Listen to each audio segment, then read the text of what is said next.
반갑습니다. 5월 14일 수요일입니다. 오늘 저에게 주신 하나님의 말씀은 민수기 22장 31절에서 40절까지의 말씀입니다. 구약성경 민수기 22장 31절에서 40절까지의 말씀을 읽어드리겠습니다. 그때 여호와께서 발람의 눈을 밝히심에 여호와의 사자가 손에 칼을 빼들고 길에 선 것을 그가 보고 머리를 숙이고 엎드리니 여호와의 사자가 그에게 이르되 너는 어찌하여 네 나귀를 이같이 3번 때렸느냐? 보라, 내 앞에서 네 길이 사악함으로 내가 너를 막으려고 나왔더니 나귀가 나를 보고 이같이 3번을 돌이켜 내 앞에서 피하였느니라. 나귀가 만일 돌이켜 나를 피하지 아니하였다면 내가 벌써 너를 죽이고 나귀는 살렸으리라. 발람이 여호와의 사자에게 말하되 내가 범죄하였나이다. 당신이 나를 막으려고 길에 서신 줄을 내가 알지 못하였나이다. 당신이 이를 기뻐하지 아니하시면 나는 돌아가겠나이다. 여호와의 사자가 발람에게 이르되 그 사람들과 함께 가라. 내가 네게 이르는 말만 말할지니라. 발람이 발락의 고관들과 함께 가니라. 발락은 발람이 온다 함을 듣고 모압 변경의 끝 아르논 가에 있는 성읍까지 가서 그를 영접하고 발락은 발람에게 이르되 내가 특별히 사람을 보내어 그대를 부르지 아니하였느냐? 그대가 어찌 내게 오지 아니하였느냐? 내가 어찌 그대를 높여 존귀하게 하지 못하겠느냐? 발람이 발락에게 이르되 내가 오기는 하였으나 무엇을 말할 능력이 있으리까?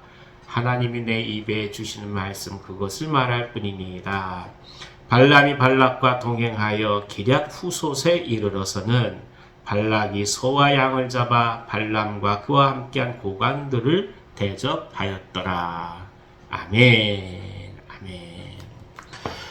하나님의 뜻과는 달리 자신의 내면에 있는 소욕을 어찌하지 못해서 길을 떠났던 발람은 나귀가 여호와의 사자를 보고 멈추는 바람에 비로소 하나님이 자신의 삶에 개입하는 것을 알게 됩니다. 그것도 그가 스스로 깨달은 것이 아니라 하나님께서 그의 눈을 열어서 밝히 보여주셨기에 여호와의 사자를 봄으로써 이루어진 일입니다. 우리는 이 사건을 통해서 몇 가지 깊이 생각하게 됩니다. 먼저는 하나님의 은혜가 있어야 하나님께서 우리의 눈을 열어주셔야 비로소 하나님 나라를 볼 수 있다라는 것입니다. 사람이 아무리 노력하고 애쓴다 할지라도 하나님을 보는 것은 불가능합니다.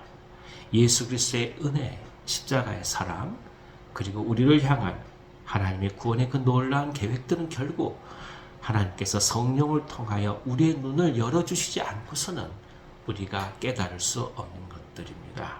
그래서 동시에 우리는 하나님의 은혜를 통해 이제 이 모든 것을 알고 있기 때문에 더더욱 감사할 수밖에 없습니다.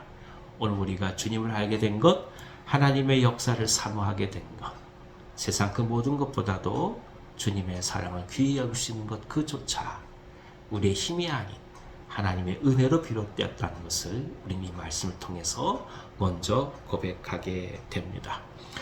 이제 발람은 눈을 열어서 이제 여호와의 사자를 보게 됨으로써 비로소 자기 자신의 죄를 깨닫게 됩니다. 사는 이야기가 범죄하였다라고 고백을 하고 있습니다. 그리고 돌아가겠다라고 말합니다. 이제 돌이키겠다는 얘기죠. 하지만 어찌된 일인지 하나님은 이 발람의 길을 돌이키게 하지 않으시고 그대로 가게 하십니다. 이것은 무슨 뜻이겠습니까? 사람의 실수, 또 사람의 넘어짐이 오히려 부족하고 죄를 향해 가는 길이지만 하나님은 그 길을 오히려 사용하셔서 하나님의 나라를 아름답게 이루어 가신다는 것입니다. 어찌 보면 우리가 인생을 살면서 후회할 일도 많겠죠. 때로는 왜 그렇게 했을까 고민하면서 만약 그때로 돌아간다면 그렇게 하지 않을 것이다 라고 생각할 때도 많이 있을 것입니다. 하지만 진정 하나님을 발견하고 하나님의 은혜를 경험하는 사람들은 우리의 실수마저도 하나님의 나라를 위하여서 하나님께서 아름답게 변하게 하신다는 사실을 믿고 나아가는 것이 중요합니다. 돌이키는 것도 중요하지만 그러나 그럼에도 불구하고 하나님께서 쓰시겠다고 한다면 또 이를 순종하고 나아가는 것 또한 중요하다는 말씀입니다.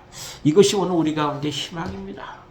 그리고 우리가 오늘 살아갈 수 있는 이유이기도 합니다. 후회되지 않는 인생이 어디 있겠습니까? 절망하지 않는 인생이 어디 있겠습니까? 하지만 그 모든 것을 다 사용하셔서 우리의 인생에 개입하셔서 하나님의 나라를 이루신다는 것을 이 말씀을 통해서 또 한번 바라볼 수만 있다면 오늘 우리는 우리의 삶을 믿음으로 또 한번 끌어안고 나아갈 수 있을 것입니다. 결국 발람은 이 발락을 만나서 하나님께서 내게 주시는 말씀 그것만을 말할 뿐이다 이렇게 이야기하고 있습니다. 조금 전까지만 하더라도 자신의 욕심을 따라 선택한 길이었지만 이제는 완전히 사람이 바뀐 것이죠. 그렇습니다. 하나님을 경험하고 그분을 깊게 만나고 영접한 사람들의 특징은 이제 삶의 가치가 하나님의 의로부터 비롯된다는 것을 깊이 깨닫게 된다는 뜻입니다. 이것은 결국 이런 현실 속에서 발람이 발락에게 죽임을 당한다 할지라도 그럼에도 불구하고 하나님께서 주신 이 말씀을 전할 수밖에 없다라는 깊은 내면의 고백이기도 한 것입니다. 그렇습니다. 우리가 하루를 살아가면서 여러 가지 많은 일들을 겪어가면서 무엇을 말할까 고민할 수밖에 없습니다.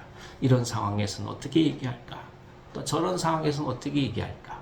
우리 내면에서 나오는 물음 앞에 우리는 어떻게 대답할까? 아니 기도하면서 하나님께서 내게 주시는 물음 앞에 우리는 어떻게 응답을 할까?